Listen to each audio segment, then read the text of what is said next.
ایک صحابی نے بارگاہ مصطفیٰ میں جو ہے وہ حاضر تھے اور حضور علیہ السلام کو ارشاد فرماتے ہوئے سنا کہ جب اللہ تبارک و تعالیٰ کسی بندے کا کوئی مرتبہ جس پر وہ نہیں پہنچ سکا اس مرتبے تک رب تعالیٰ اس کو پہنچانا چاہتا ہے تو اللہ تبارک و تعالیٰ اس کے جسم میں، اس کے مال میں یا اس کی اولاد میں کوئی مصیبت طاری کر دیتا ہے، یعنی درجات بلند ہو رہے ہیں۔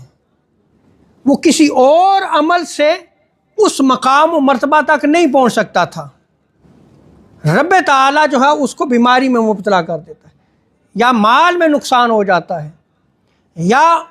اولاد کی وجہ سے وہ مصیبت میں مبتلا ہو جاتا ہے۔ ان اسباب کی وجہ سے رب تعالیٰ اسے درجات عطا فرماتا ہے، اور پھر وہ بندہ مومن حضور شاہ فرماتے ہیں کہ جب وہ اس آزمائش میں پڑتا ہے وہ اس پہ صبر کرتا ہے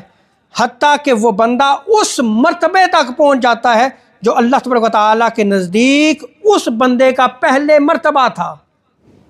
یہ بڑی قابل غور روایت ہے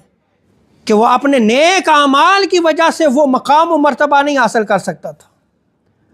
اب رب تعالیٰ اس کو آزماتا ہے۔ اب جب وہ آزماتا ہے تو پھر صبر وہ بندہ رکھتا ہے، وہ صبر کرتا ہے تو رب تعالیٰ اس کو درجات عطا فرماتا ہے اور اس کو اس مقام پہ پہنچا دیتا ہے جو اللہ تبارک و تعالیٰ کے ہاں اس کا مقام و مرتبہ ہوتا ہے۔